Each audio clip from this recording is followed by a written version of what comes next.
toutes et à tous pour cet atelier intitulé « Compréhension et travail de la langue, proposer des activités efficaces et motivantes ».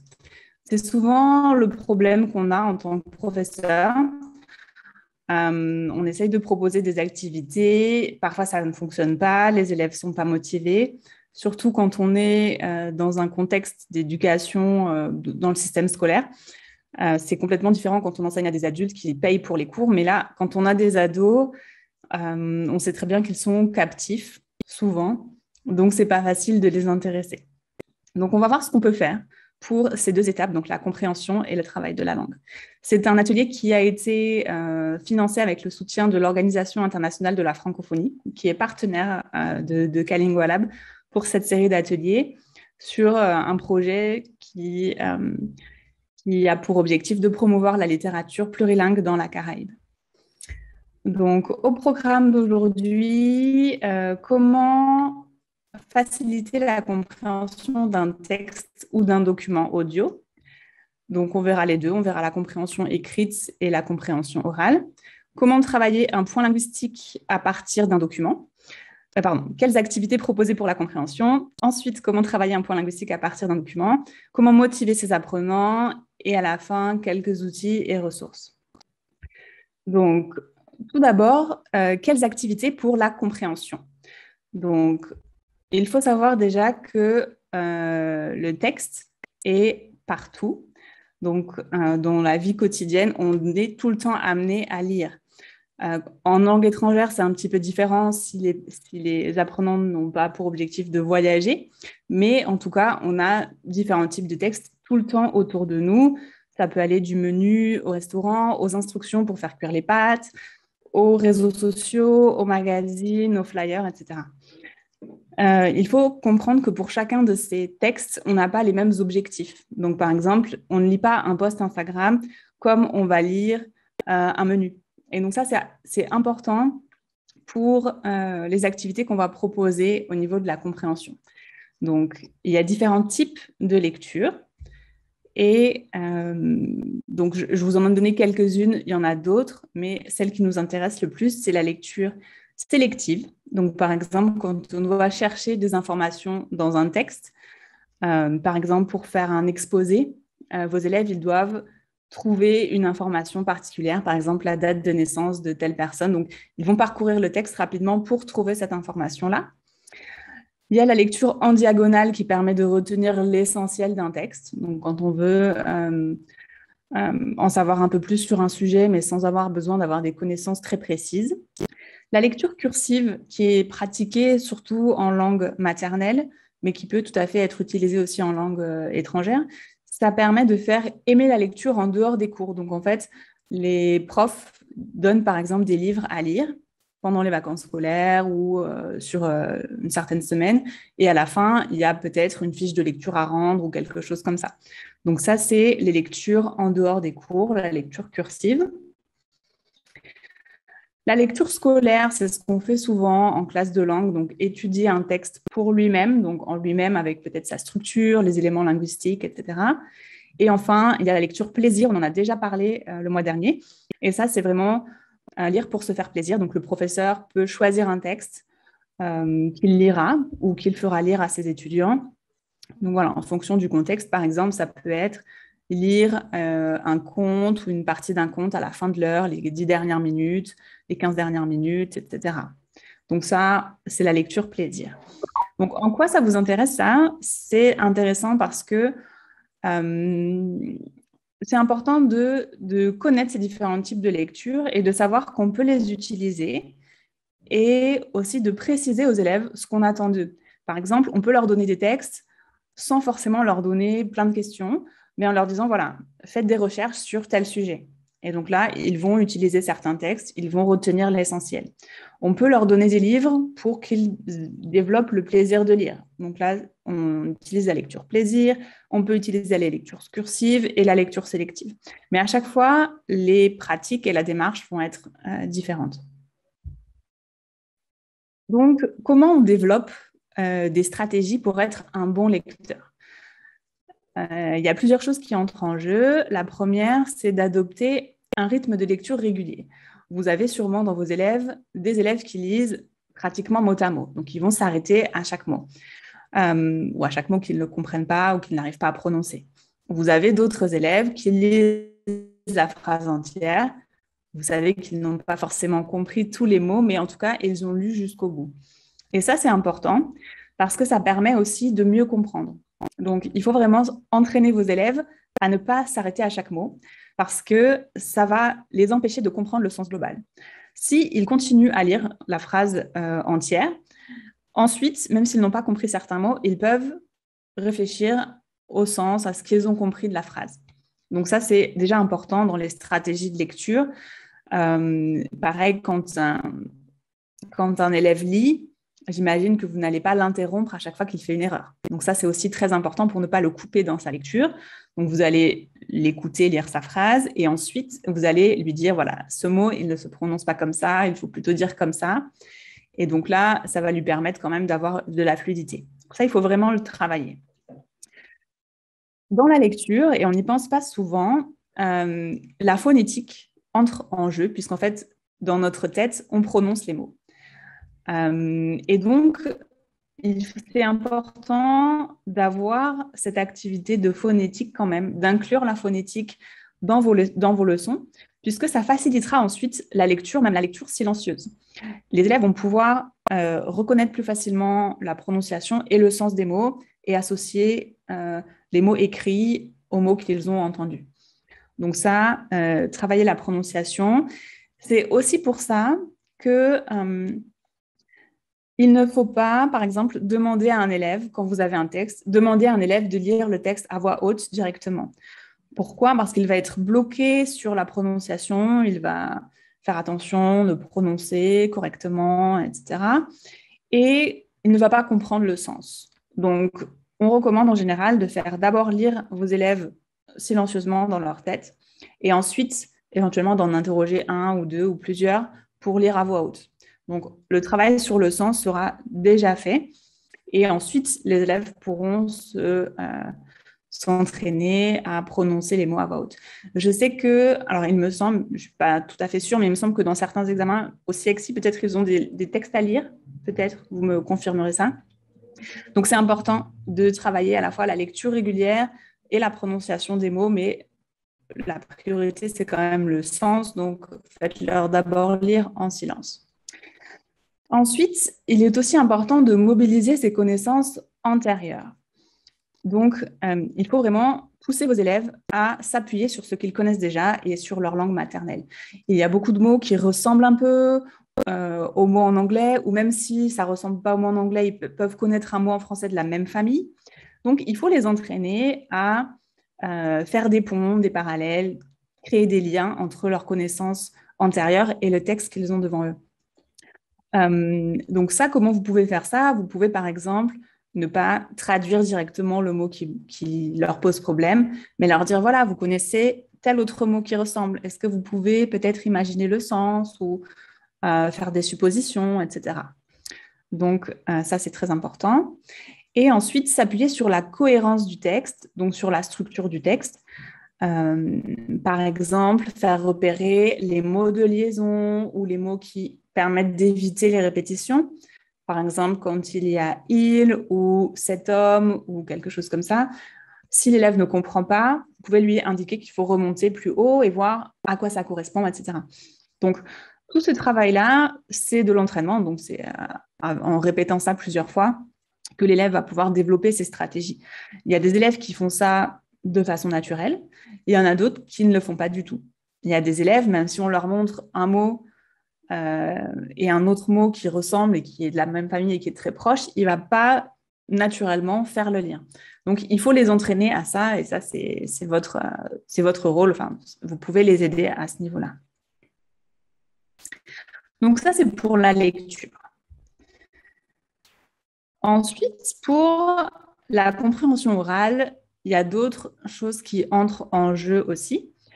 Donc, pour la compréhension orale, il faut faire attention au rythme, au débit, à l'intonation, aux accents et aux voix différentes. Donc ça, c'est une difficulté supplémentaire pour les élèves.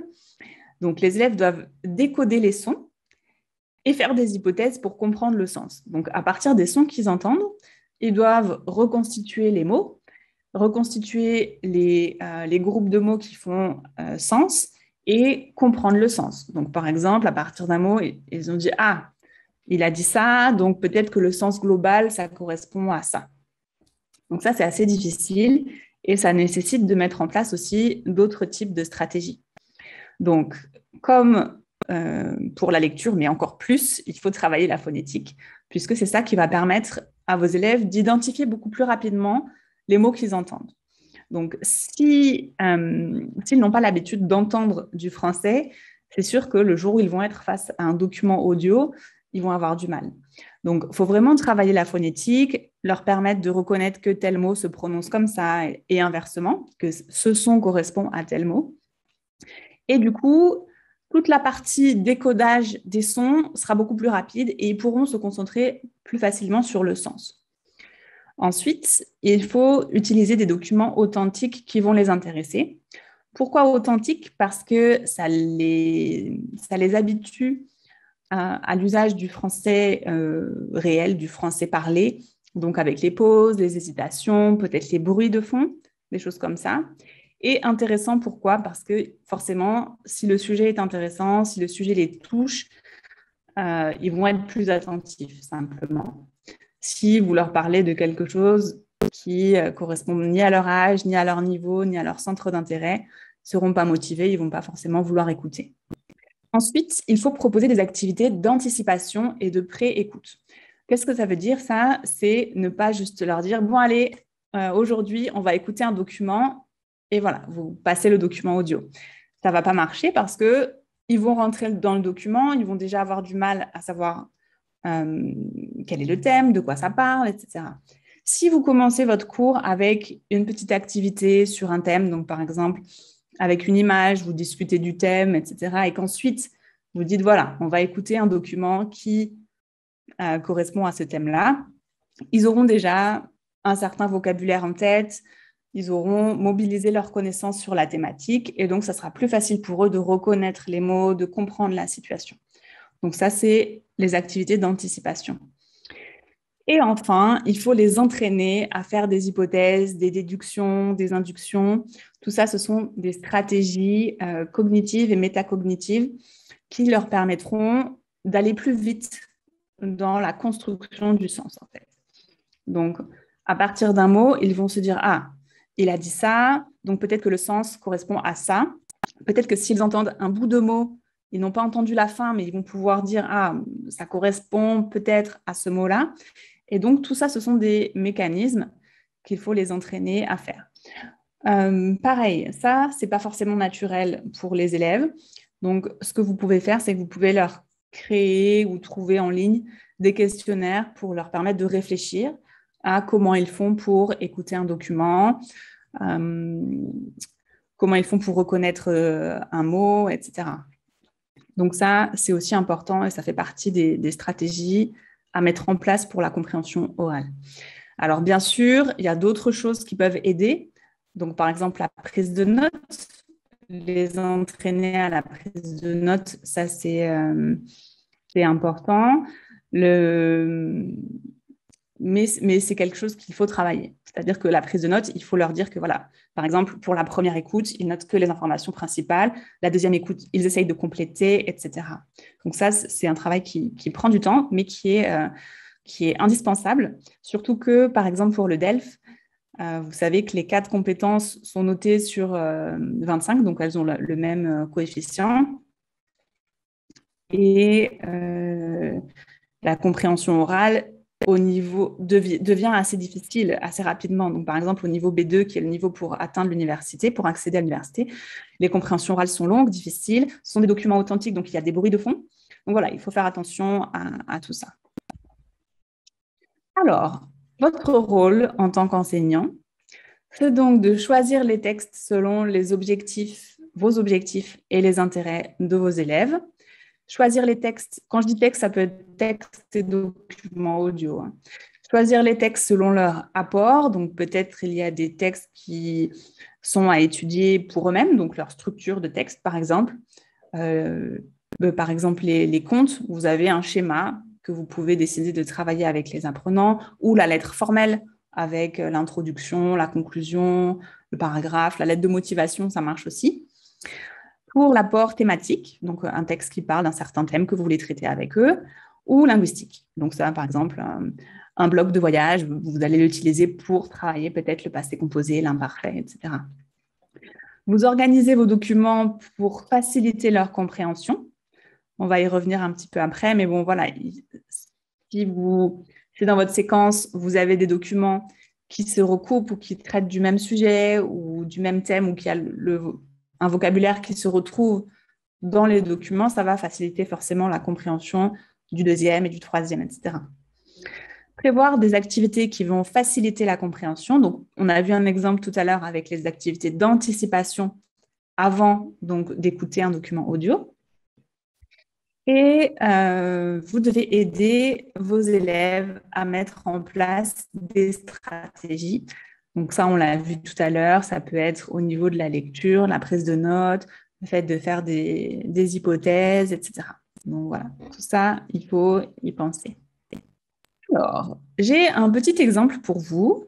On va utiliser le chat parce que je sais que certains d'entre vous peut-être regardent sur votre téléphone. Donc aujourd'hui, je n'ai pas prévu de quiz ou de jeu interactif sur un autre onglet, mais vous allez utiliser le chat.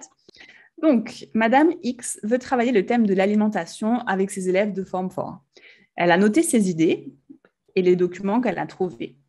Comment va-t-elle organiser sa séquence? Donc, dans le chat, vous pouvez me donner l'ordre dans lequel vous proposeriez ces activités et ces documents. Donc, ça peut être 3, 5, 2, 1, 4, 1, 3, 2, 5, 4, etc. Comme vous voulez.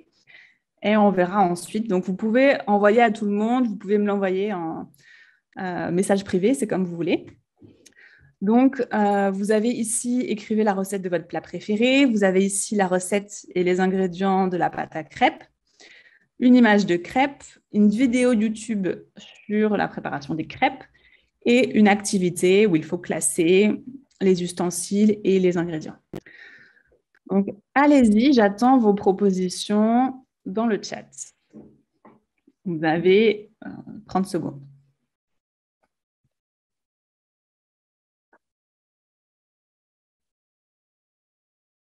Il n'y a pas de piège, hein, on en discutera après, donc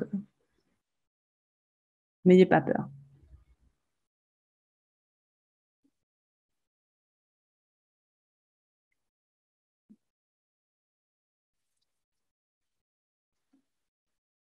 Alors, dans quel ordre est-ce que vous organiseriez ces documents-là pour faire votre séquence?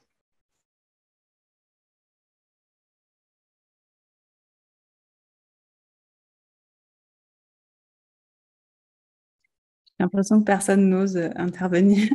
Vous pouvez m'envoyer en privé si vous voulez. Donc, OK, on a une suggestion. OK.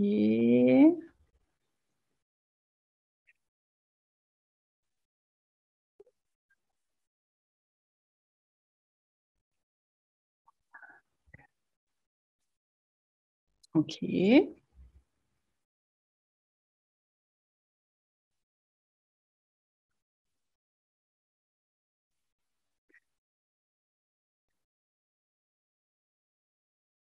Mhm.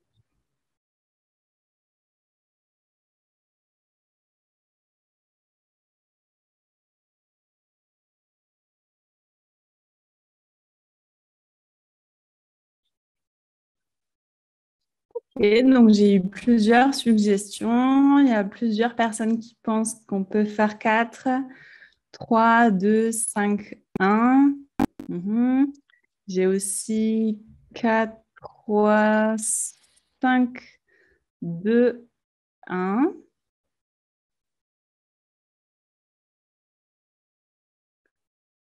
OK, 4, 3, 5, 2, 1. OK.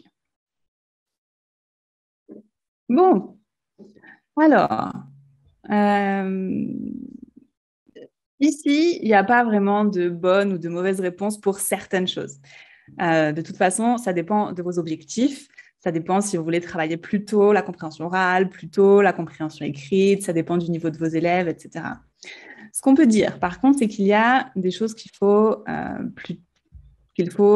garder en tête.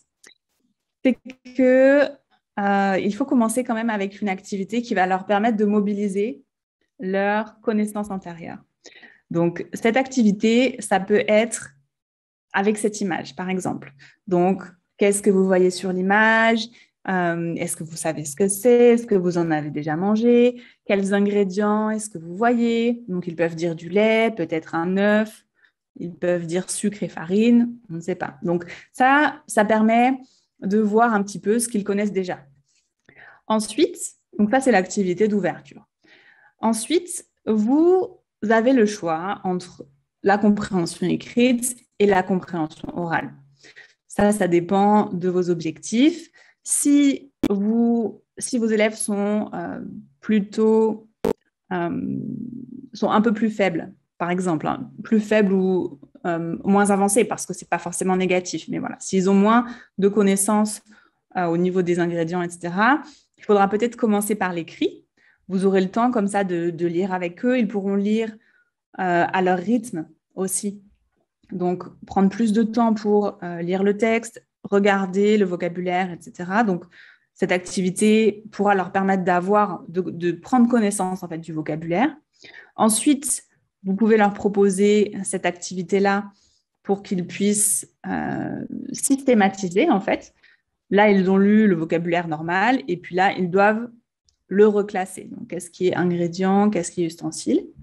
Une fois qu'ils ont bien compris le vocabulaire, vous pouvez travailler la vidéo puisqu'ils reconnaîtront plus facilement les mots qu'ils auront travaillés ici, les œufs, le saladier, etc.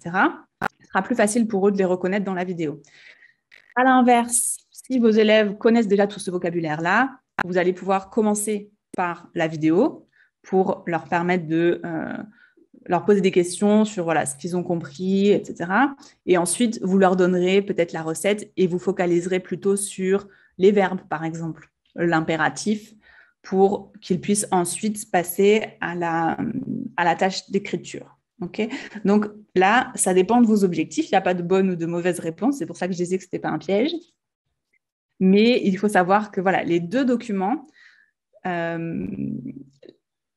place des deux documents, l'ordre des deux documents va influencer leur compréhension. Donc, par exemple, ici, votre document écrit peut aider à la compréhension du document oral. D'accord? Donc ça, voilà, c'était ça.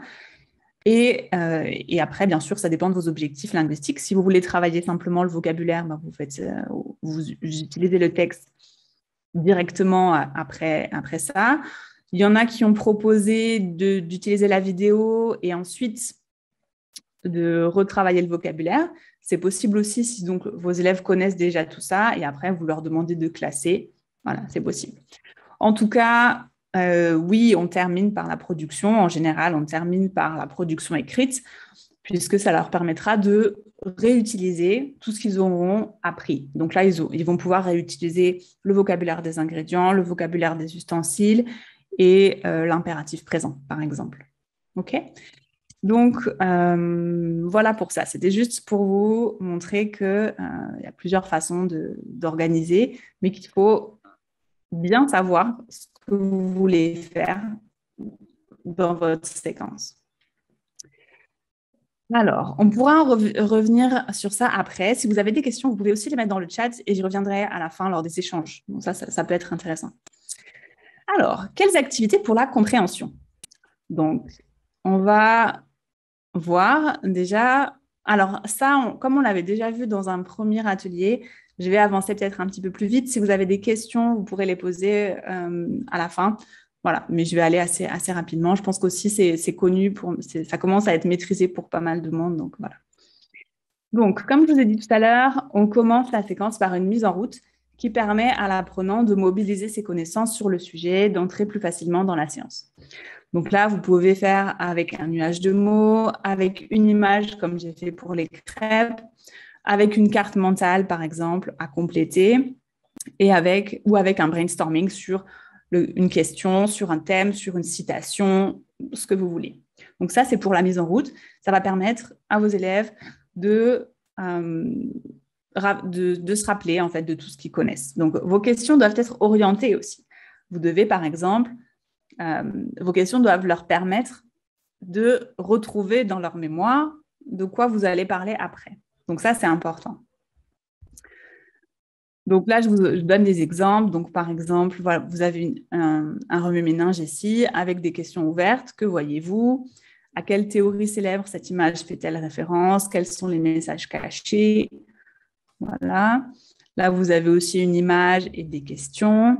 Et pareil, regardez cette photo, faites des suppositions sur la vie de cet homme. Que pensez-vous de ses tatouages, etc. Donc, ça introduit déjà du vocabulaire qu'ils vont retrouver après dans les documents de compréhension. Comment motiver vos apprenants pour ça? Plutôt que de poser de simples questions comme on a fait dans ces 3 exemples-là, vous pouvez utiliser des outils comme justement Kaggle pour la carte mentale, WordArt pour le nuage de mots, Geniali ou MindMap. Donc ça aussi, c'est pour la carte mentale. Donc ça va vous permettre d'avoir un côté un peu plus ludique et d'impliquer un petit peu plus vos élèves que si juste vous êtes devant eux avec une image comme ça et vous leur dites alors à quoi ça vous fait penser. Donc voilà, c'est un petit peu plus participatif, un petit peu plus ludique. Ensuite, une fois que vous avez fait cette première partie, vous allez entrer dans la découverte du document que vous allez leur proposer. Donc là, pour les documents écrits, donc là pour l'instant on s'occupe de l'écrit, on a la prélecture. Donc, vous avez commencé par une mise en route sur une image, etc.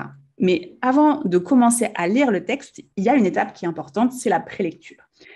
C'est quoi? C'est d'utiliser le paratexte, la nature, la structure du document, les images qui sont autour du document pour commencer la compréhension. Donc là, ils ne lisent pas encore, ils observent simplement le document. Donc, par exemple, identifier le nom du site et la rubrique. Donc ça, c'est simplement ça. À partir des photos, faites des hypothèses sur le sujet de l'article. Donc là, ils n'ont même pas commencé à lire et ils commencent à faire des hypothèses sur le contenu du document à partir de la photo et des images. Okay. Donc ça, c'est la prélecture. Et souvent, on l'oublie, cette étape. Souvent, on fait lire le texte et après, on discute de ce que c'est, etc. Donc, il faut faire attention. Ensuite, on passe à la compréhension globale qui permet à l'apprenant de définir la situation de communication, repérer les informations essentielles. Donc là, vous avez plusieurs possibilités. Vous pouvez faire des questions ouvertes, des QCM, retrouver l'ordre d'un texte ou de l'histoire, faire un vrai-faux.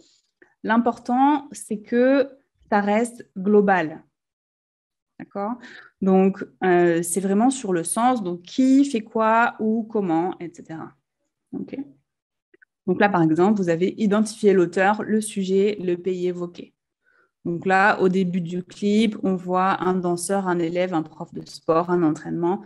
Là, ce ne sont pas vraiment des informations très spécifiques. Ensuite, il y a la compréhension détaillée qui permet d'orienter l'apprenant vers une compréhension plus profonde de certaines informations plus précises.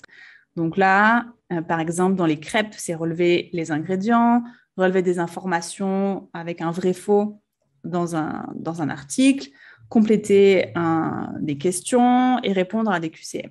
Donc là, c'est vraiment des informations spécifiques. Quand on parlait des différents types de lecture, là, c'est vraiment la lecture sélective, c'est-à-dire qu'ils peuvent éventuellement relire le texte, mais juste pour trouver l'information. Ils ne vont pas relire en détail tout le texte. Okay. Et au contraire, dans la compréhension globale, c'était la lecture en diagonale qui permet d'avoir une idée globale du texte pour identifier l'idée générale, le sujet, etc. Donc là, on se focalise sur des informations plus précises. Pour la compréhension orale, c'est plus ou moins la même chose, c'est-à-dire qu'on a l'activité d'anticipation et de pré-écoute qui peut être, par exemple, avec une image, puisque dans un document audio, forcément, il n'y a pas d'image. Donc là, vous devez ajouter une image qui peut aider à lancer le thème du document. Donc, par exemple, observez cette page Internet, quel est le nom de la radio, quel est son slogan. Et ensuite, vous avez la compréhension globale, écoutez cet extrait de radio, donc forcément, la radio, c'est la même radio. Qui est Baptiste? Pourquoi il passe à la radio? Donc là, c'est l'idée générale. Qui? Pourquoi? Et ensuite, vous avez la compréhension détaillée avec des questions plus précises. Quel est le public visé? Quelles sont les destinations proposées? Pour quel budget? Comment ça fonctionne? Etc. Et donc là, il faut réécouter et écouter de façon plus sélective aussi. Okay. Donc là, c'est le même principe, le même fonctionnement. Alors, comment motiver vos apprenants pour ces activités-là? Et je pense qu'il y a 2 mots-clés, c'est l'activité et l'interactivité. L'activité, pourquoi? Parce qu'il faut que vos apprenants soient impliqués dans vos activités. Il ne faut pas qu'ils soient juste passifs, à écouter sans écouter, à lire sans vraiment lire. Il faut qu'ils aient quelque chose à faire. Donc, le fait de choisir des documents authentiques, ça peut les impliquer, les rendre actifs, si ça correspond vraiment à un sujet qui les intéresse ou à justement une situation réelle. Donc ça peut être intéressant. Vous pouvez aussi impliquer vos élèves dans le choix des textes. Par exemple, faire un mois thématique et demander à vos élèves de choisir parmi une liste ou choisir un type de texte ou le sujet d'un thème, le sujet d'un texte, le thème d'un texte. Voilà, vous pouvez les impliquer et forcément, ça va les motiver un peu plus que si vous utilisez, par exemple, les textes d'une méthode qui date il y a des années et des années. Voilà. Et ça peut être important de consulter vos élèves. Il faut penser à donner vos questions avant la lecture ou avant l'écoute. Pourquoi? Si un élève écoute un document comme ça et que vous ne lui avez pas donné de consigne, à la fin, il aura retenu peut-être le sens global, il aura retenu quelques informations, mais pas forcément les informations principales, pas forcément les informations les plus importantes. Donc, il faut penser à bien donner vos questions avant de faire écouter ou de faire lire un texte. Et de cette façon, votre élève, il aura quelque chose à faire. Il aura une mission, une tâche à accomplir pendant qu'il écoute. Donc, il devra se focaliser sur certains éléments et laisser d'autres de côté. Ça, c'est essentiel.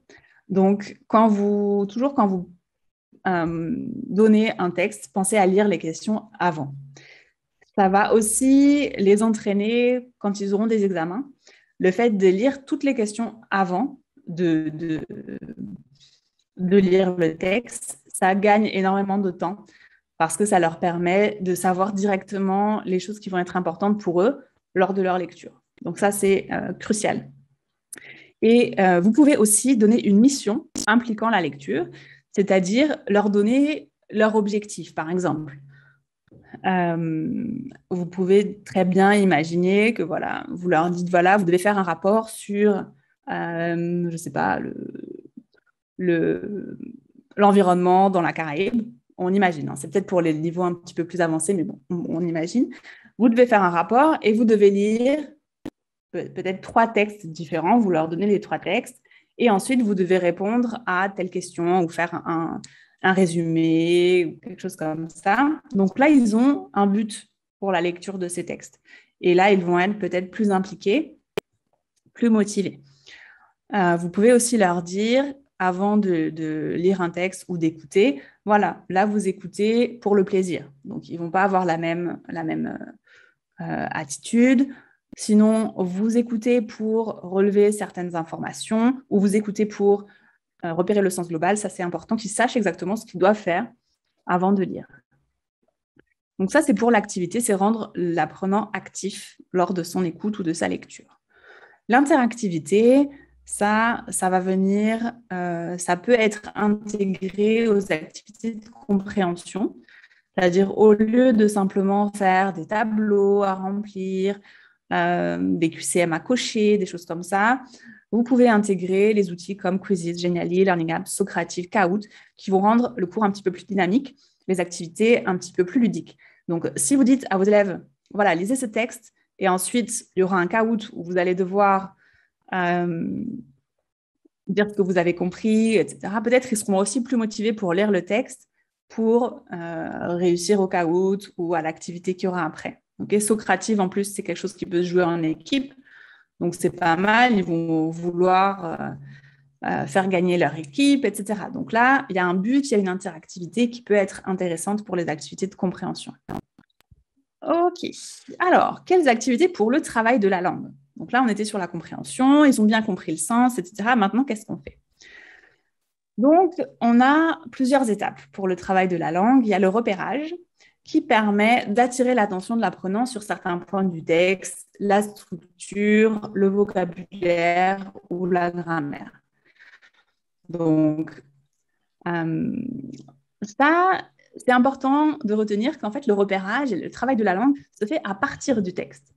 C'est-à-dire que vous n'allez pas proposer un texte et puis après, vous allez leur donner un tableau en disant, voilà, l'imparfait, le passé composé, ça fonctionne comme ça. Il faut que vous puissiez les faire observer dans le texte comment ça fonctionne. D'accord? Comme ça, il y a vraiment un lien entre la compréhension du texte et le travail de la langue. Donc, par exemple, vous pouvez avoir des phrases à compléter ou des mots à relever. Donc ici, par exemple, repérer comment machin organise les éléments suivants. Donc là, il repère la structure et vous pouvez avoir des éléments à associer, par exemple. Beaucoup d'autres choses, hein, mais c'est deux exemples. Une fois qu'ils ont bien repéré, qu'ils ont fait une liste, par exemple, de différentes de ce qu'ils avaient à repérer dans le texte, il faut passer à la phase de conceptualisation, c'est-à-dire qu'à partir de ces éléments, ils vont essayer d'énoncer une règle, de comprendre comment ça fonctionne. Donc, quand on voit ça, ça, ça et ça, au final, la règle, c'est que ça se passe comme ça. Donc, vous pouvez avoir des éléments à associer. Par exemple, donc là, vous avez des exemples et puis à quoi ça correspond. Vous pouvez avoir des tableaux à compléter. Là, par exemple, pour les règles de l'interdiction, la recommandation, etc. Donc là, ils doivent, par exemple, relire les éléments relevés dans l'activité précédente et les mettre dans le tableau en fonction de leur correspondance. Et là, par exemple, il suffit de compléter la règle. Donc, c'est eux qui doivent être actifs et qui doivent induire la règle à partir de ce qu'ils ont repéré. Et ensuite, une fois qu'ils ont compris la règle, il faut leur permettre de la systématiser, donc de se l'approprier de façon pour que ça devienne automatique. Donc là, vous allez devoir leur faire des exercices, des phrases à transformer, des textes à trous, des verbes à conjuguer, des jeux, ça vous connaissez bien. En général, de toute façon, dans vos méthodes, il y a toujours des pages à la fin avec des activités, des exercices. Donc ça n'a pas trop de difficultés particulières. Par contre, ces activités-là, donc le repérage, la conceptualisation, ça peut être très ennuyeux pour les apprenants. Alors, il n'y a rien de pire que de faire un exercice comme ça, un exercice où il faut conjuguer les verbes. Franchement, c'est l'activité qui est la moins intéressante peut-être pour les apprenants dans l'apprentissage du français. Donc, comment vous allez faire pour transformer ces activités en activités plus motivantes? Vous pouvez modifier les supports. Donc, par exemple, déjà, utiliser des supports authentiques et adaptés, ça va jouer. C'est-à-dire que ça sera plus intéressant pour eux de repérer des informations dans un texte qui les intéresse que dans un texte qui ne les intéresse pas du tout. Donc, si ça les intéresse, ils vont pouvoir relire plusieurs fois, peut-être regarder plusieurs fois la vidéo, etc. Alors que si c'est quelque chose qui ne les intéresse pas, ils ne vont pas forcément s'impliquer pour repérer ces points de vocabulaire ou de grammaire. Vous pouvez ensuite modifier vos activités. Par exemple, pour les phases de conceptualisation et de systématisation, vous pouvez proposer des activités plus interactives, plus collaboratives, plus visuelles et plus ludiques. Donc, dans la phase de conceptualisation, on avait des tableaux à remplir, des éléments à associer, etc. Là, vous pouvez très bien leur faire une carte mentale pour énoncer la règle. Et ce travail-là, si vous le faites à plusieurs, ça va être beaucoup plus ludique. Ils vont s'amuser, ils vont s'impliquer dans la création de cette règle. Ils vont pouvoir décorer, ils vont aussi pouvoir s'interroger sur la règle. Est-ce qu'ils ont tout mis dans la carte mentale? Est-ce qu'ils ont oublié des choses? Alors que si juste vous leur donnez un tableau avec, voilà, le présent, c'est ça, ça, ça et ça, ils ne vont pas être actifs. Donc, ils ne vont pas le retenir. Là, il y a des couleurs, il y a des catégories et c'est quelque chose qui est beaucoup plus participatif. Pareil pour l'association. Au lieu de simplement leur donner des tableaux, des photocopies où ils doivent mettre des traits, pourquoi ne pas leur faire de façon interactive avec une activité de word wall, par exemple, qui peut être faite par équipe, qui peut être faite individuellement. Il y a un chrono, donc c'est beaucoup plus ludique de travailler comme ça. Voilà. Et pour la phase de systématisation, donc là, c'est les textes à trous, les verbes à conjuguer, textes à trous, verbes à conjuguer, phrases à transformer. Vous pouvez tout à fait utiliser des activités comme Geniali, donc avec la phrase à compléter, Learning Apps avec les éléments à associer, WordWall avec le verbe à conjuguer et Kahoot dont j'ai déjà parlé. Après, vous avez chacun des outils que vous préférez. Il y en a, c'est Quizlet, il y a Cuisinière aussi. Donc voilà. Mais en tout cas, vous pouvez utiliser ça pour la phase de systématisation. Vous pouvez aussi créer des activités comme ça qu'ils feront chez eux ou quand ils auront une connexion. Si ce n'est pas pratique de le faire en classe devant tout le monde, vous pouvez aussi travailler comme ça à la maison. Il y en a qui ont peut-être des groupes WhatsApp avec vos élèves, vous pouvez très bien leur envoyer le lien. Disons qu'il y a plus de chances qu'ils fassent si c'est de façon ludique que si vous leur donnez une page d'exercice à faire à la maison. Et ensuite, vous pouvez miser sur la coopération et la collaboration. Pourquoi? J'ai trouvé 2 citations. La première, c'est « Le travail en groupe favorise chez chaque élève la prise de conscience du processus d'appropriation des apprentissages, le plaisir de partager des idées et des responsabilités et se valoriser. » La deuxième, c'est « Il est erroné de penser qu'on apprend en équipe, on apprend par l'équipe. » Donc, proposer des activités où ils vont travailler par 2, par 3, en petits groupes, ça va, de façon globale, ça va les motiver parce que ils vont justement avoir le plaisir de partager leurs idées, ça va être valorisant, un peu plus ludique aussi, un peu plus fun, ils vont pouvoir discuter un petit peu avec leurs copains, mais c'est normal et c'est positif quand même. Donc ça, c'est important. Dans les exemples que je vous ai donnés plus haut, dans les différentes activités, vous avez peut-être remarqué par groupe ou par 2. Souvent, on travaille par 2, par exemple pour les activités de repérage ou de relevé. On peut justement mettre les élèves en binôme plutôt que de faire l'activité tout seul. Donc, voilà 2 exemples d'apprentissage coopératif et collaboratif. Alors, coopératif, j'ai un peu réduit le sens parce que normalement, coopératif, il faut qu'il y ait une interdépendance, etc. Bon, on n'est pas vraiment là-dedans, mais c'est un peu l'idée. Donc, par 2, relisez l'article, relevez les différentes activités de Marie-Gustin, citez les passages qui montrent que Marie a trouvé l'expérience intéressante. Ça va être bien parce qu'ils vont discuter entre eux. Ils vont, si l'un est un peu plus faible et que l'autre est un peu plus fort, il va y avoir un échange, un partage, une aide. Donc voilà, ça c'est important, c'est intéressant.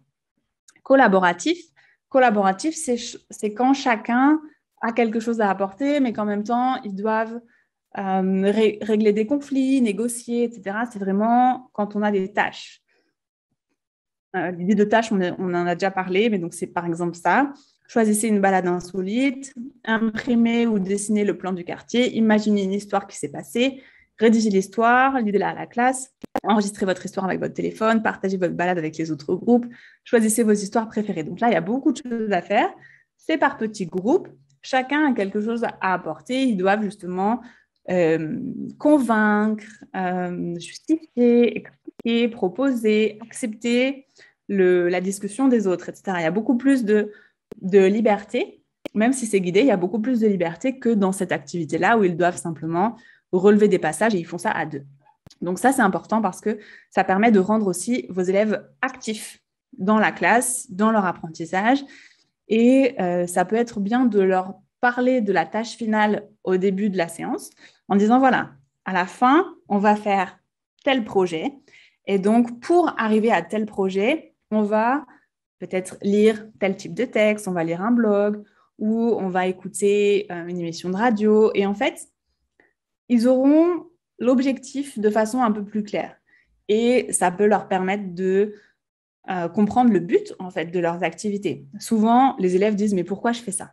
Ça, c'est ce que beaucoup disent, que moi j'ai dit aussi, par exemple, pour les maths. Donc, voilà, pourquoi j'apprends ça? Ça ne me servira jamais. Mais ça peut être pareil en français. Vous pouvez dire, voilà, à la fin de la séquence, on va faire ça. Donc, pour arriver à ça, vous avez besoin de lire tel ou tel texte. Et donc là, ils vont comprendre l'objectif et ils vont être plus intéressés à ce que vous proposez. Donc, j'espère que vous avez tout bien compris. Et j'ai des petites questions pour vous. Donc, on va utiliser le chat comme tout à l'heure. Et vous allez pouvoir, pour chaque question, dire ce que vous en pensez dans le chat. Alors, si vous voulez, comme tout à l'heure, vous pouvez m'écrire en privé, il n'y a pas de problème. Donc, question 1. Est-ce qu'il s'agit d'une activité de mise en route, de compréhension globale ou de compréhension détaillée? Donc, dans le chat, vous devez mettre 1, 2 ou 3.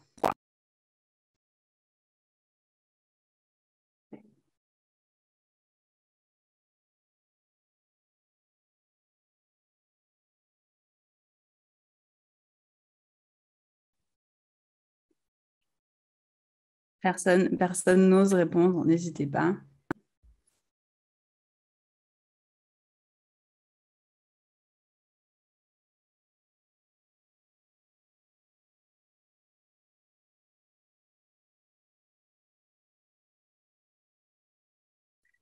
Ok, je commence à avoir des réponses.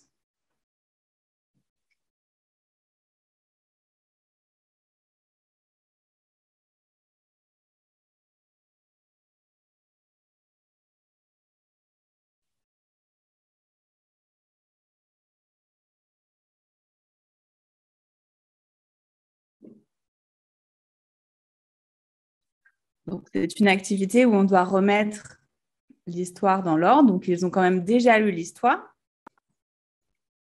Ils ont besoin d'avoir compris ce qui se passe. Et vous avez quand même les images qui permettent d'aider à la réalisation de l'activité. Ok, donc il me semble que j'ai une majorité de réponses 2. Effectivement, on est ici dans la compréhension globale. On n'a pas besoin d'avoir des informations très précises. Il faut qu'on ait compris le sens global de l'histoire. D'accord? Donc, qu'est-ce qui se passe au début? Qu'est-ce qui se passe à la fin? Etc. D'accord? On n'a pas besoin de savoir pourquoi. On ne doit pas répondre à des questions. On doit juste reconstituer l'ordre pour voir si on a bien compris l'histoire de façon globale. Donc, c'est bien une activité de compréhension globale. Bravo. Ça ne peut pas être une activité de mise en route parce que justement, ils ont déjà compris l'histoire et ils ont une activité vraiment à faire. La mise en route, c'est par exemple, à partir d'une image ou d'un titre, faire des hypothèses sur ce qu'on va voir après. Question 2. Est-ce qu'il s'agit d'une activité de repérage, de systématisation ou de production? Donc là, c'est une activité qui correspond à un livre qui est en créole et en français. Et ils doivent donc retrouver en fait le sens des mots.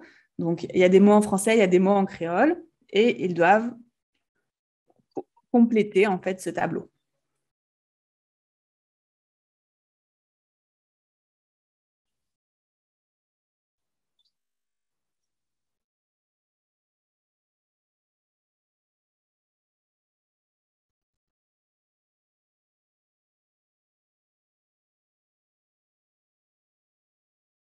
Allez-y, n'ayez pas peur.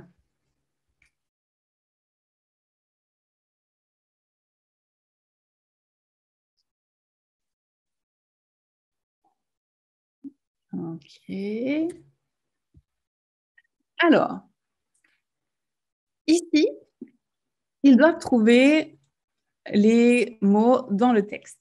D'accord? Donc, par exemple, dans la version créole, j'ai peut-être pas donné assez de détails, mais il y a une version créole, une version française de la même histoire. Donc là, ils doivent chercher dans la version créole, par exemple, ils voient le mot la ligne. Ils doivent chercher à quoi ça correspond dans la version française en fonction du sens. Et du coup, ils ont déjà the moon.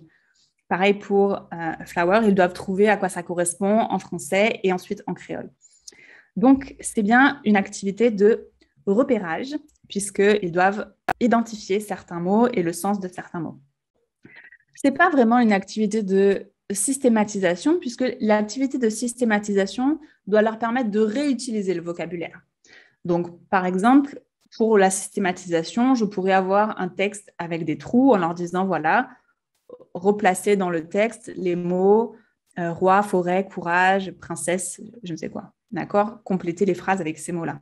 Oui, mais là, ils doivent vraiment regarder dans le texte quels sont les mots pour compléter leur tableau. Donc, repérage. Bravo. Et alors, pour la production, ça serait une production plus libre, c'est-à-dire écrivez une histoire ou compléter, enfin, imaginez la suite de l'histoire, voilà, des choses comme ça. Ça serait plutôt la production. Alors, question 3. Vous voulez utiliser cet audio. Que devez-vous faire avant de le faire écouter aux élèves? Donc, vous voyez, là, vous n'avez que l'audio.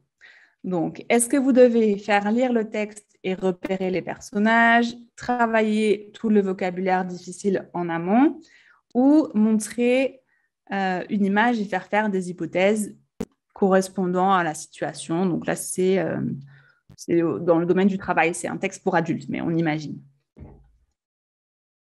Ok, donc on a déjà quelques réponses.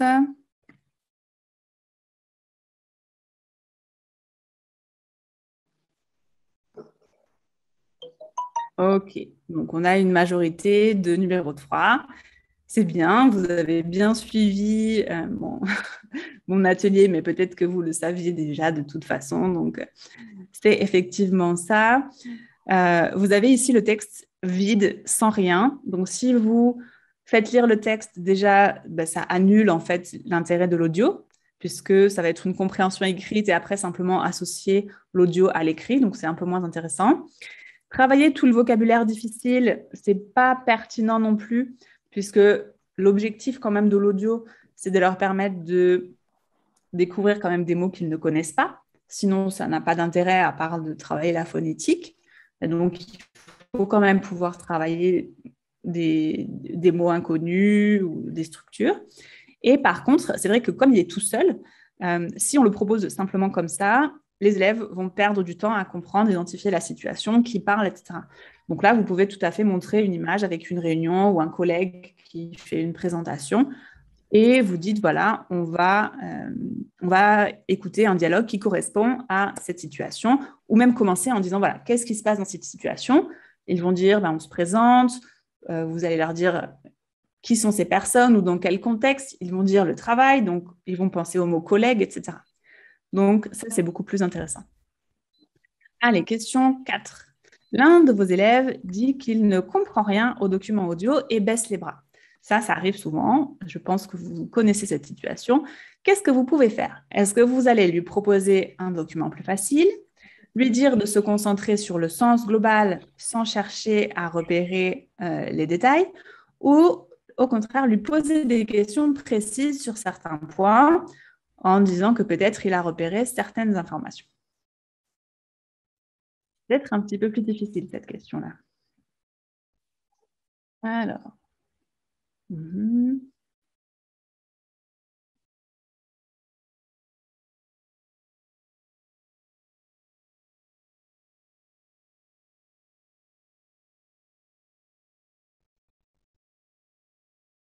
Ah, ouais, c'est peut-être plus difficile cette question-là, puisqu'il y a un doute entre la 2 et la 3. Alors, c'est sûr que de toute façon, vous n'allez pas lui proposer un document plus facile, sinon vos élèves ne vont jamais progresser. Donc ça, c'est pas possible. Ensuite, entre lui dire de se concentrer sur le sens global ou lui poser certaines questions précises, ça, il peut y avoir matière à discussion. C'est-à-dire que si vous voulez lui dire de se concentrer sur le sens global, ça peut lui permettre de lâcher prise, en fait, de ne pas se focaliser sur les mots qu'il ne comprend pas. Parce que son problème, c'est qu'il dit qu'il ne comprend rien. Okay? Donc, même s'il ne comprend rien, il faut lui faire comprendre qu'il peut quand même trouver l'idée générale. d'accord? L'objectif, c'est vraiment de le décomplexer et de lui dire, même si tu n'as pas compris les informations spécifiques, tu peux identifier quand même l'idée globale. Okay? On commence par là. Et une fois qu'on a ça, ensuite, on peut l'amener à identifier certains points en particulier. Mais il faut d'abord commencer par lui dire, voilà, ne te concentre pas sur tout ce que tu ne comprends pas, essaye d'identifier la situation globale. Okay? On commence par ça et ensuite, on lui pose certaines questions précises. Si on lui pose directement certaines questions précises, c'est parce qu'on pense que voilà, il a quand même identifié certains points. Oui, il a peut-être identifié certains points, mais il vous dit qu'il ne comprend rien. Donc, ça veut dire qu'il il a tellement l'impression qu'il n'a rien compris qu'il ne va pas pouvoir vous répondre à des questions précises. Okay? Donc, si vous dites je ne comprends rien, demandez-lui d'abord le sens global.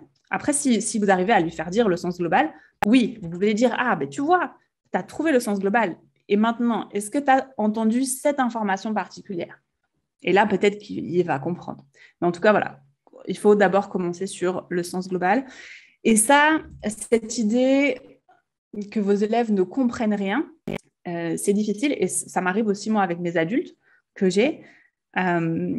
Et ils essayent de prendre des notes et en fait, ils disent non, je ne comprends pas, je ne comprends pas. Ils prennent un mot. Donc, en fait, ils se focalisent tellement sur soit les mots qu'ils ne comprennent pas, soit les mots qu'ils comprennent, qu'en fait, ils oublient de se concentrer sur le sens.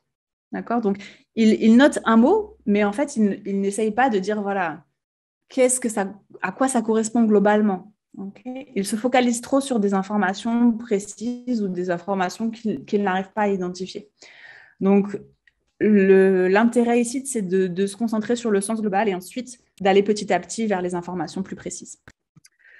Allez, dernière question et après, on passera à l'échange. Donc, vous avez trouvé une petite vidéo que vous voulez montrer à vos Form 3 au début de l'année pour réviser les présentations. Quel est le problème principal?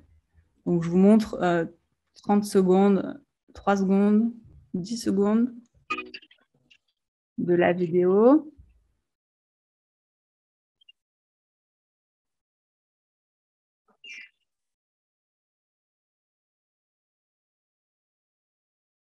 Bonjour. Bonjour. Comment vas-tu? Je vais bien, merci. Et toi? Très bien, merci. Comment tu t'appelles? Je m'appelle Nadia. Et toi? Bon, voilà, vous avez une idée de la vidéo. Alors, quel est le problème principal? Est-ce que c'est trop enfantin, trop facile? Est-ce qu'il n'y a pas de consigne précise? Ou est-ce que ce n'est pas un document authentique? Donc, 1 pour l'instant.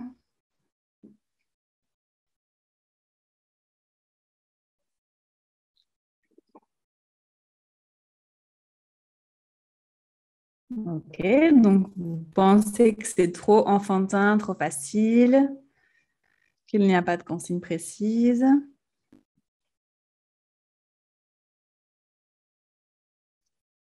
Et que ce n'est pas un document authentique. Donc, il n'y a pas vraiment de consensus sur cette question-là. Et je comprends pourquoi. C'est parce que les trois posent problème. D'accord? Donc, déjà, c'est trop enfantin, trop facile. Donc, les élèves de Form 3, si vous leur montrez un dessin animé comme ça où il ne se passe rien, ça ne va pas les intéresser. Ensuite, il n'y a pas de consigne précise. Donc, ça, c'est sûr. Si vous leur montrez juste une vidéo comme ça qui dure 1 minute où les élèves ils disent bonjour, comment tu t'appelles, ce n'est pas utile. Mais ce qui est aussi important, c'est que ce n'est pas un document authentique. C'est un document qui a été fabriqué pour les élèves qui apprennent le français. Et ces documents-là, il faut faire très attention. Vous voyez bien que ce n'est pas un dialogue naturel. En plus, l'élève, il dit « Comment vas-tu ?» Personne n'utilise « Comment vas-tu ?» Donc, ça, c'est un exemple. Voilà, c'est pas naturel. La situation, elle n'est pas authentique. Donc, c'est aussi une raison pour laquelle ça ne va pas les intéresser et ce n'est pas intéressant pour vous non plus en tant que professeur. Donc là, moi, j'avais plutôt choisi ça, c'est pas un document authentique, mais bien sûr que c'est trop enfantin et trop facile. Mais même si vous aviez une vidéo du même style avec 2 élèves devant un lycée, c'est pas non plus bien, d'accord? C'est pas parce que c'est moins enfantin, mais c'est surtout parce que c'est pas un document authentique. Alors, c'est sûr, vous allez me dire, mais c'est difficile de trouver des documents authentiques pour travailler les présentations. Ils sont dans un tout petit niveau. Oui, d'accord. Mais dans ce cas-là, utilisez plutôt autre chose ou mettez-les directement en situation plutôt que d'essayer de trouver ce document-là qui n'a aucun intérêt. OK? Voilà. Donc, on a terminé pour ça. On passe aux outils et aux ressources. Ça sera très rapide. Donc, les outils et les ressources que vous pouvez utiliser pour la compréhension et le travail de la langue. Vous avez bien sûr la compréhension, vous avez toutes les vidéos de YouTube, ça vous le connaissez, mais vous avez aussi la presse écrite. Donc, la presse écrite pour les ados. Vous avez notamment Le Monde des ados et Le Figaro. Le Figaro, il y a une partie étudiant. Et en fait, j'ai découvert ça parce que pour créer les épreuves de DELF Junior, on utilise beaucoup, par exemple, Le Figaro. On s'inspire de ces articles-là. Donc, vous pouvez utiliser ça pour préparer vos élèves. Alors, bien sûr, c'est plutôt pour les niveaux A2, B1, B2. Okay, bah, vous pouvez les adapter, mais en tout cas, Le Figaro, pensez-y, Le Monde des ados. Ensuite, pour les fiches pédagogiques et les ressources, vous avez les experts et IF Prof. Je ne sais pas si vous êtes tous sur IF Prof, si vous l'utilisez beaucoup, mais en fait, il y a beaucoup de choses. Donc, vous pouvez y aller.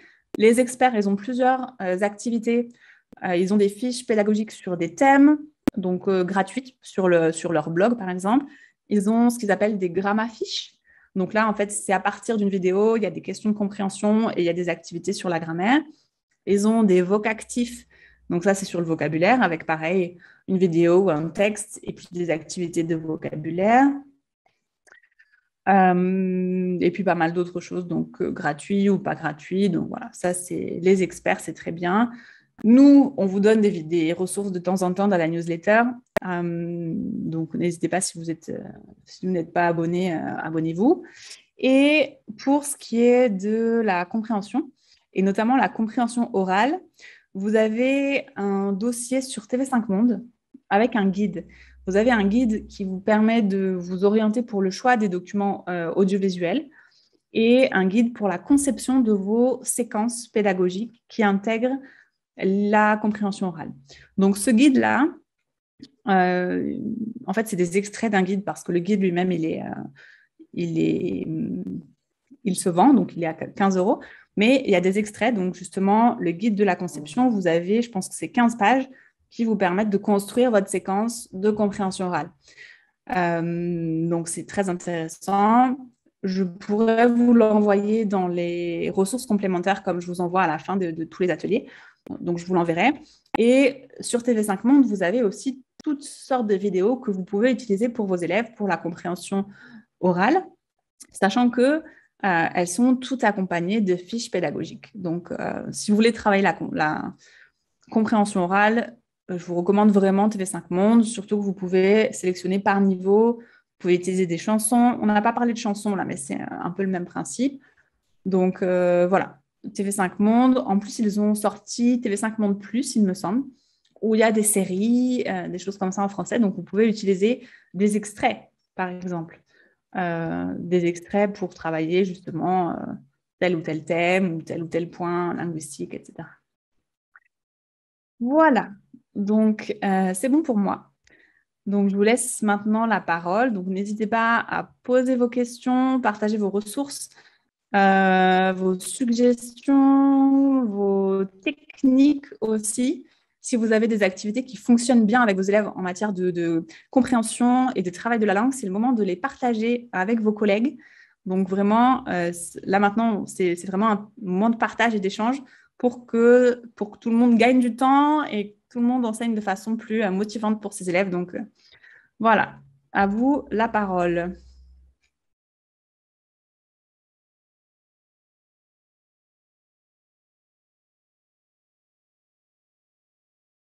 Alors, qui veut intervenir?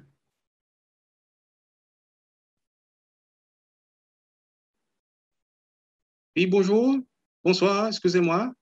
Bonsoir. Voilà, alors je vous pose une question.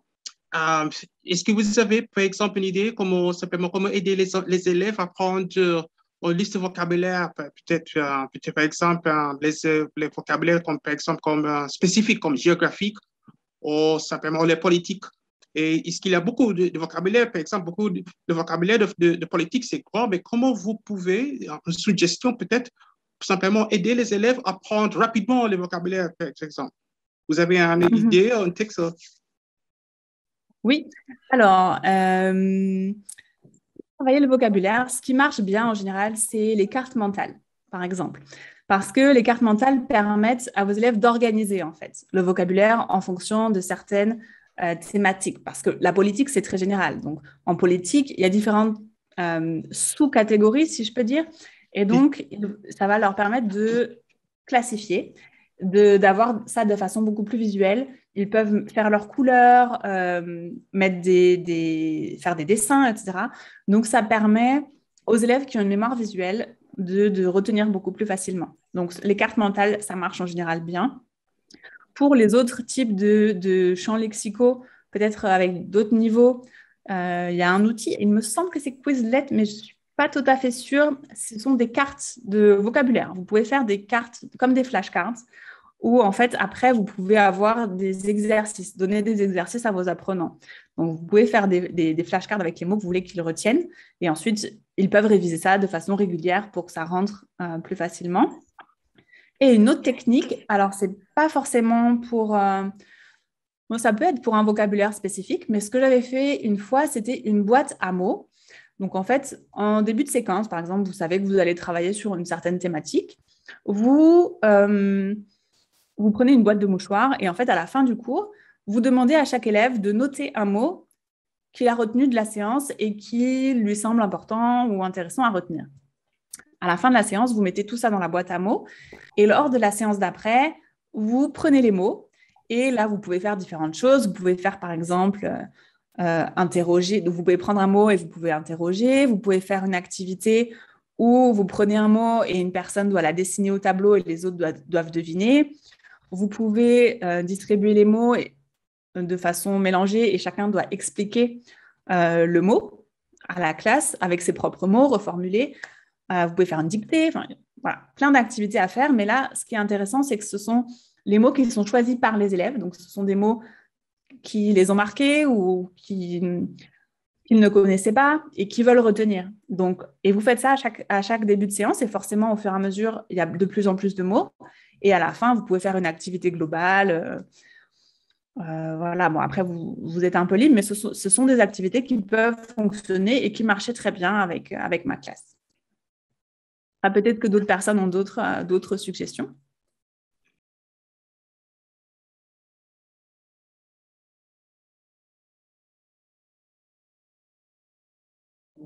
Non?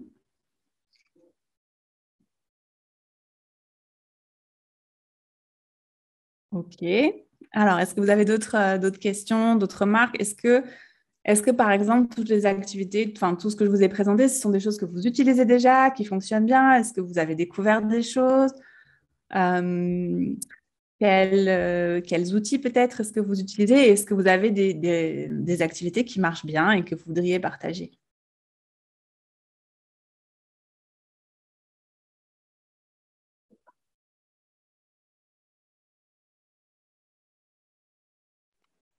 Je pense que le flashcard marche très bien. J'adore le flashcard parce que simplement, avec le flashcard, c'est bien construit le vocabulaire. Ça se marche très bien.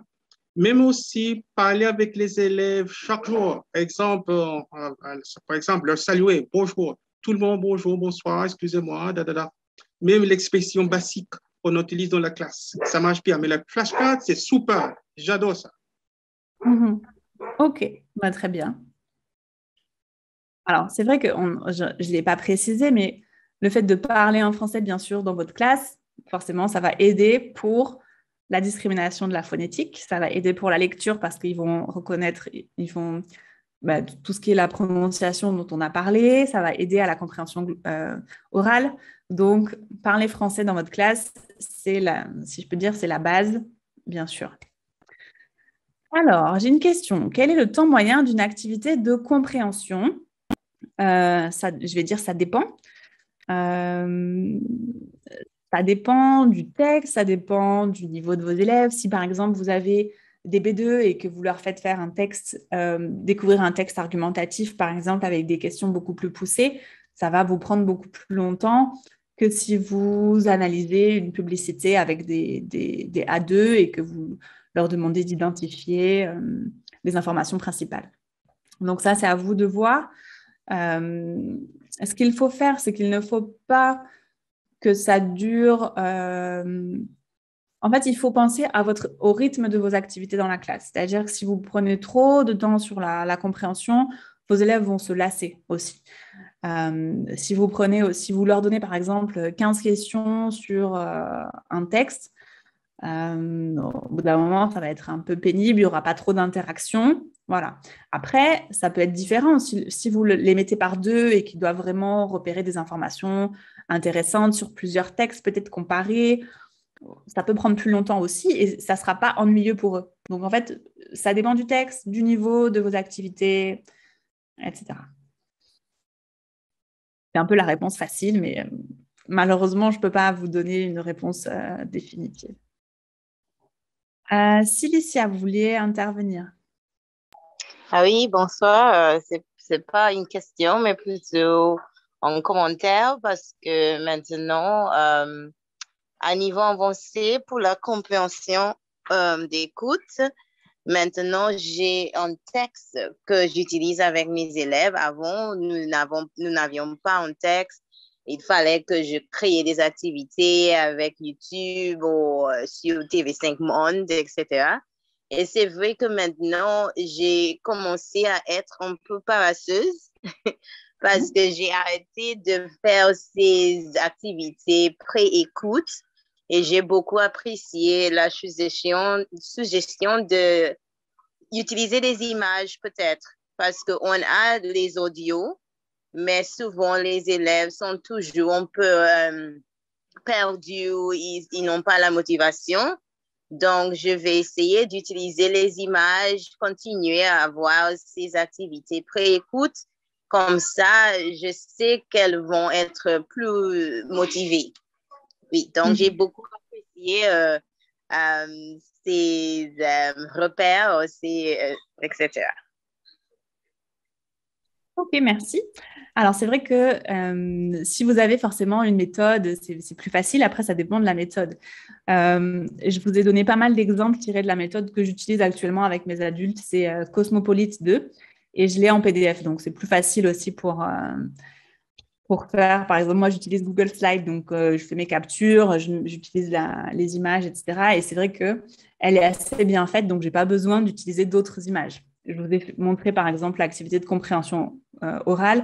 Vous avez vu qu'il y avait l'image de la radio, il y a les questions qui sont déjà prêtes, donc forcément, c'est plus facile, ça gagne du temps. Donc, si vous avez une méthode qui fonctionne bien, utilisez-la et c'est bien.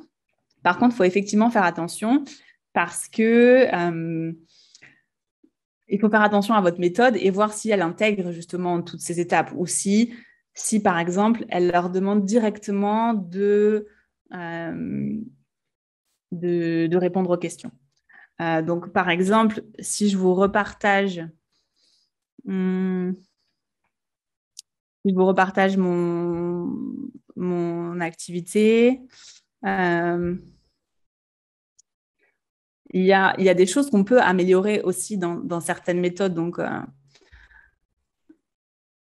par exemple, ici, observez cette page Internet, quel est le nom de la radio, quel est son slogan. Donc ça, c'est bien, il y a une image. Par contre, on pourrait aller plus loin. Parce qu'une fois qu'ils ont dit la radio qui voyage avec vous, d'accord, ils ont identifié le slogan. Mais est-ce que ça les aide vraiment à savoir de quoi on va parler? Pas forcément. Ils peuvent comprendre ça simplement en disant, ben voilà, c'est une radio d'autoroute, autoroute info, donc elle voyage avec nous. Voilà. Si vous allez plus loin, si vous leur dites, alors, d'après vous, quel type d'enregistrement, quel type d'émission on peut avoir. Et si vous attirez leur attention sur un road trip sur mesure et que vous leur dites, alors là, on est dans la radio, mais on est dans quelle rubrique? La rubrique des coulisses. de quelle est l'émission Un road trip sur mesure, qu'est-ce que c'est un road trip, et donc de quoi ça va parler. Et là, ils vont pouvoir dire, ça va parler d'un voyage, ça va parler de véhicules, probablement, pour faire un road trip, c'est dans une voiture, etc. Et donc là, ils auront fait beaucoup plus d'hypothèses et ils vont pouvoir comprendre beaucoup plus facilement l'enregistrement puisque ça parle d'un site qui propose des voyages motorisés, donc avec des voitures. Mais si je ne fais pas ce travail complémentaire, j'ai pas vraiment toutes ces hypothèses-là qui vont permettre de mobiliser vraiment tout le vocabulaire. Donc, je n'avais pas vraiment mentionné ça, mais je l'avais en tête.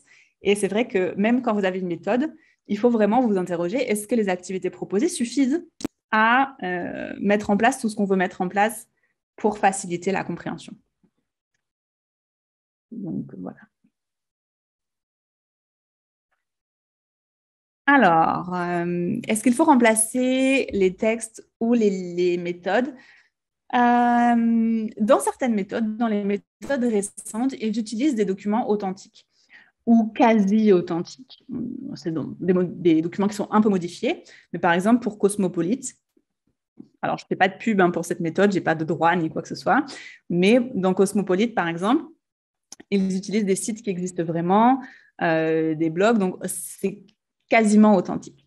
Donc là, bien sûr, vous n'avez pas besoin de refaire vos documents.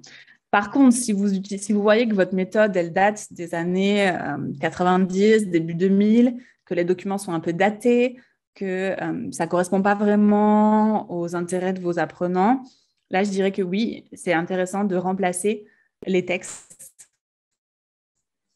Peut-être pas à chaque fois, mais en tout cas d'en introduire certains qui sont plus authentiques, plus adaptés à vos apprenants et à leur centre d'intérêt. Et à l'époque dans laquelle on vit, quoi. Si vous avez des textes qui parlent de, je ne sais pas, des francs ou des choses comme ça, ou des outils qu'on utilisait avant, Skyrock, des choses, ça ne va pas leur parler du tout. Donc, voilà, là, c'est intéressant d'avoir des textes un peu plus récents, un peu plus actuels, un peu plus authentiques. Donc, tout dépend de votre méthode.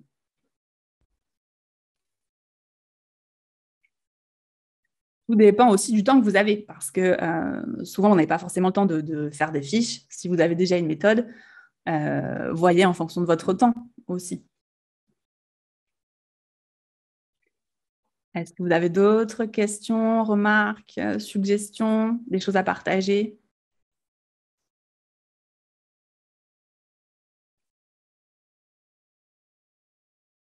Non? Ok. Donc, comme d'habitude, je vous enverrai un email avec les ressources complémentaires, donc notamment le guide, et puis le replay de l'atelier dès que ce sera possible. Comme ça, vous pourrez le partager à vos collègues ou même le re-regarder. Donc, pour ceux qui assistent à nos ateliers pour la première fois, on en a fait pas mal d'autres, donc n'hésitez pas à regarder les autres ateliers, à vous inscrire à la newsletter, puisque chaque mois, on envoie des ressources, et à suivre notre page Facebook. Alors, j'ai été un petit peu overbookée ces temps-ci, mais on va quand même la redynamiser un petit peu, donc n'hésitez pas. Et je vous enverrai également un questionnaire, parce qu'on est en train de réfléchir à la question de vos besoins, c'est-à-dire ce qu'on pourrait mettre en place en plus de ces ateliers-là, pour répondre à vos besoins, en fait, ça peut être des formations, ça peut être d'autres types d'ateliers, etc. Donc, voilà, pour tous ceux qui étaient là, je vous enverrai aussi un questionnaire, ça serait gentil d'y répondre, comme ça nous permettra aussi de voir ce qu'on peut proposer pour l'année prochaine. Donc, voilà.